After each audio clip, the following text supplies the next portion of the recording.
quand on s'est mariés qu'on a commencé à partir vers l'idée de photographie pour lui, de peinture pour moi. Le père de Jean-François, qui était industriel du Nord et faisait des tissus avec les artistes, il était très à l'avant-garde pour l'époque. Il faisait faire des tissus très modernes sur des toiles de jute, sur des toiles industrielles de l'armée, enfin des choses tout à fait paradoxales avec des très grands peintres. Il y avait aussi bien Kandinsky, Polyakov, beaucoup de choses avec Polyakov. Et très naturellement, mon beau-père en est venu à demander à Jean-François d'aller photographier ses peintres. On sait qu'il est issu d'une famille qui a beaucoup aimé les artistes, qui les a accompagnés, qui les a protégés, et que lui-même, ayant vécu dans cet univers-là, a été immédiatement fasciné par cette capacité de création, de créativité, cette créativité.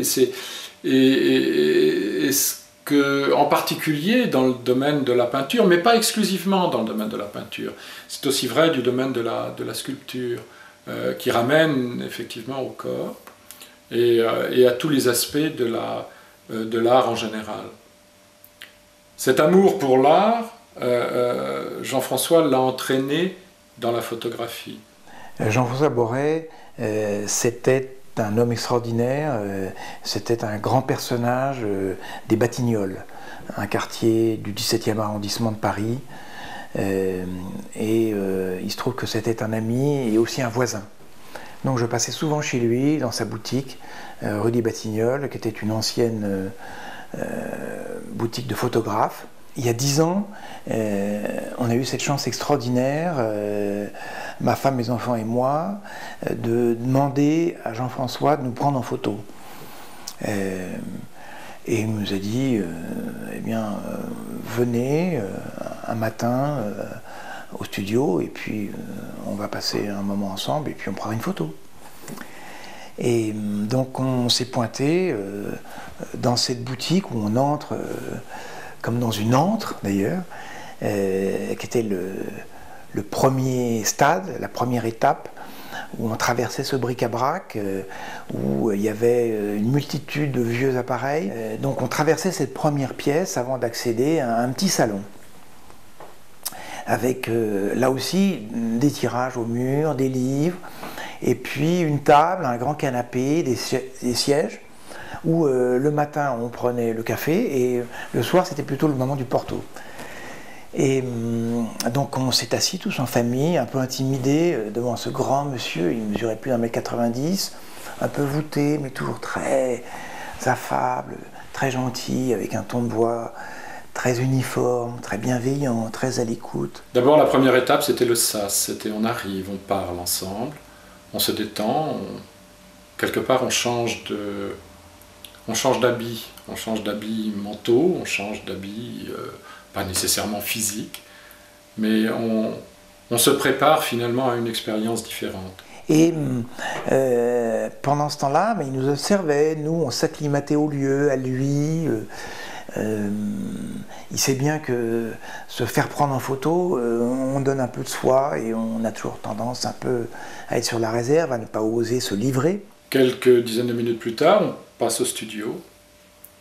Et là, il a tout préparé, l'éclairage, le fond, le cadre. Il a une idée de ce vers quoi il va nous amener, bien sûr. Et là, tout d'un coup, la hauteur sous plafond augmentait démesurément. Et on arrivait dans ce studio où il y avait différents fonds, des lumières. Et à ce moment-là, la prise de vue démarre et on commence une première session. Et cette session... Elle va crescendo, c'est-à-dire qu'on commence par quelques déclenchements pour déjà s'habituer à l'appareil, et puis rapidement, Jean-François démarre une chorégraphie derrière, en nous encourageant de la voix. Oui, ça c'est bien, là, plus, attends, resserre, quelques éléments par la voix, et qui l'accompagne aussi du geste avec son corps immense. Jean-François était très grand, et quelque part, il entame une chorégraphie formidable. Et évidemment, nous, on commence à sourire bêtement, comme devant tout objectif photo.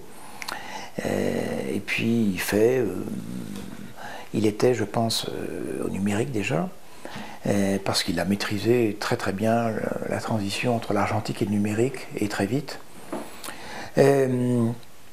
Et puis au bout d'une heure, il dit maintenant on va en faire une pour moi, là, où vous souriez pas, une un peu grave.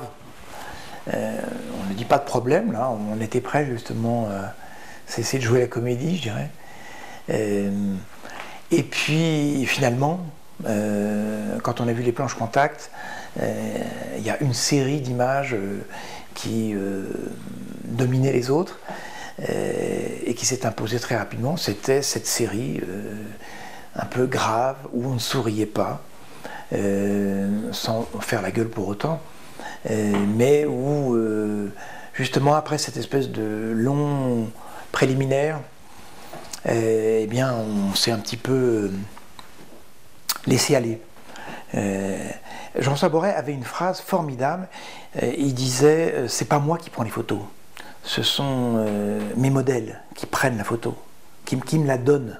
C'était un vrai travail que les gens n'oubliaient pas. C'était une participation importante pour eux. Souvent, ils voulaient revenir reposer pour améliorer cette expérience, quoi, pour aller plus loin dans ce vide que ça crée en eux et la question que ça leur posait. C'était... je crois là une grande particularité de Jean-François, d'aller vers...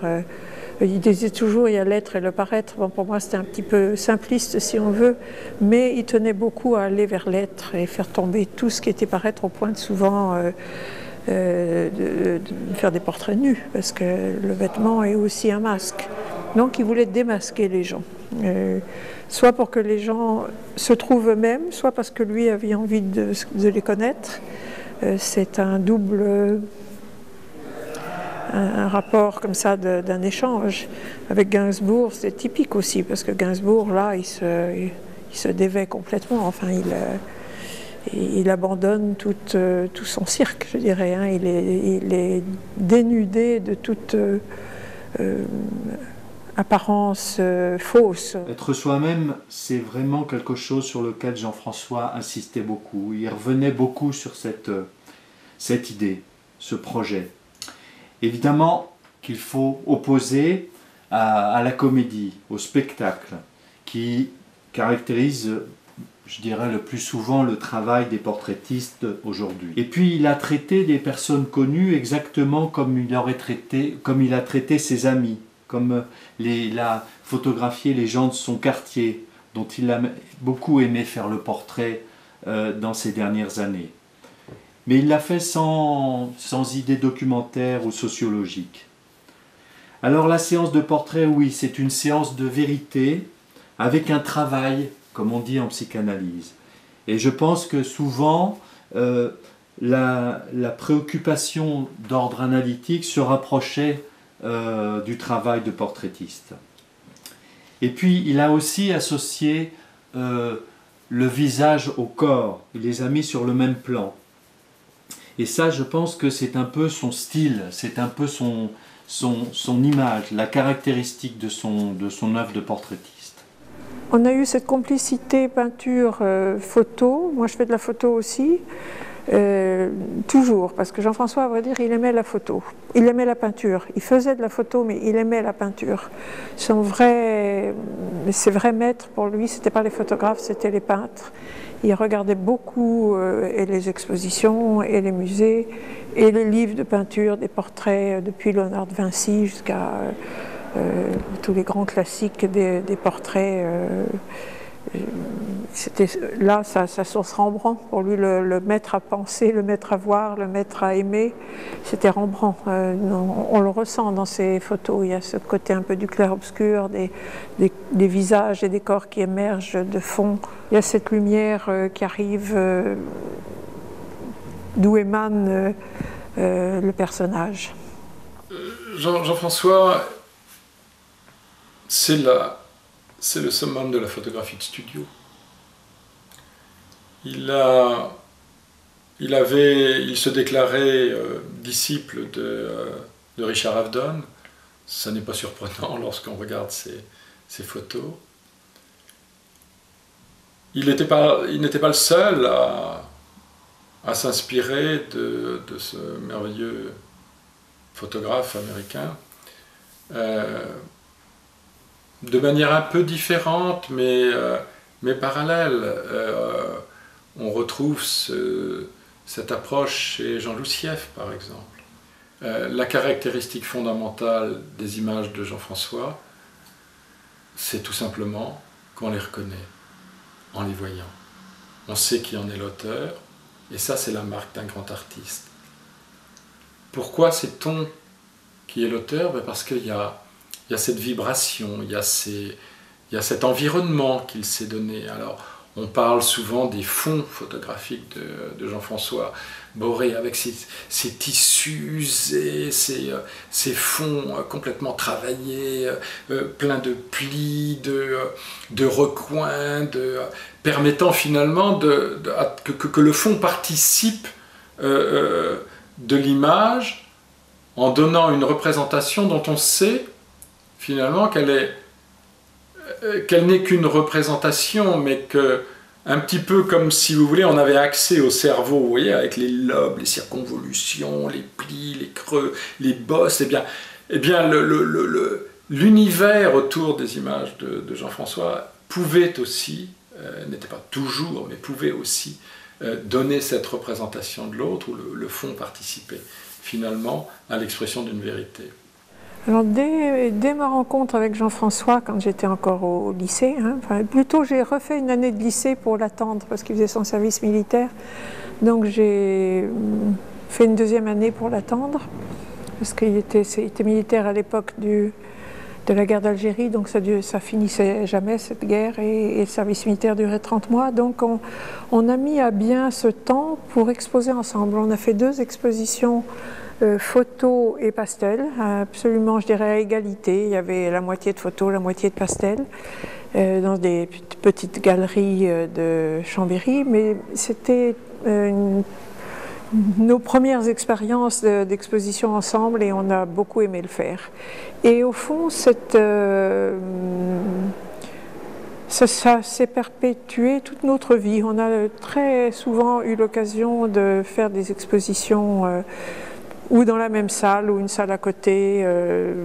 Ça s'est présenté beaucoup de fois. Pour ce qui est de notre complicité, je dirais, quand il s'agissait de portraits d'artistes, c'était évident parce que c'était exactement le même monde.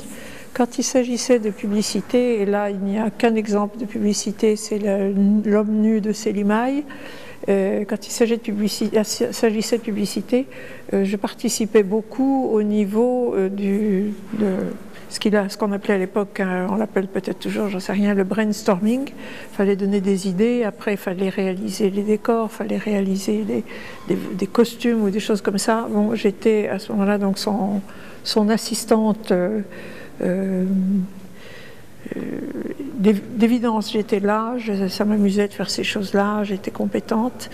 Donc on a travaillé beaucoup ensemble sur la publicité.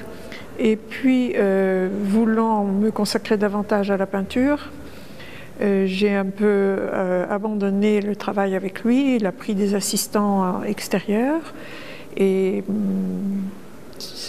en même temps, la publicité devenait différente. D'ailleurs, je dirais qu'elle était moins créative parce que c'est devenait plus formel, il y avait des enquêtes sur ce qui rendait le mieux. On ne laissait pas la même liberté aux photographes d'être créateurs, comme pour les campagnes, comme Célimaï par exemple, où on s'est beaucoup amusé. Il y avait un délire à une époque sur la publicité qui a complètement disparu après. Évidemment, on l'a qualifié dans les années 70 de scandaleux, particulièrement quand il a déshabillé des hommes, ou alors quand il a construit des séries de chorégraphies avec des modèles complètement nus. Et puis, ce scandale, il est venu aussi ce scandale positif, il est venu aussi dans le contexte de la publicité, où il a introduit des images, des idées assez inattendues pour l'époque. le fait même de travailler systématiquement en studio, en noir et blanc, de faire du portrait ou du nu dans ce contexte publicitaire, c'était quelque chose d'assez inattendu. Alors l'audace de Jean-François, c'est pour une publicité de slip, de ne pas montrer le slip, bien évidemment. Je me souviens plus si c'est lui qui a cette idée de génie, ou bien Bleustein-Blanchet, le fondateur et le directeur du Publicis, l'agence de publicité, qui lui avait commandé cette campagne, qui a cette audace donc de montrer l'homme dans son plus simple appareil.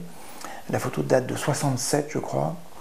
Elle est intéressante à plus d'un titre. D'abord, il y a cet homme-là qui s'affiche tout d'un coup, alors que le nu masculin est une sorte de super tabou, le nu féminin étant plus harmonieux, plus passé dans l'esprit, dans l'œil, grâce à la peinture du 19e qui en a beaucoup usé.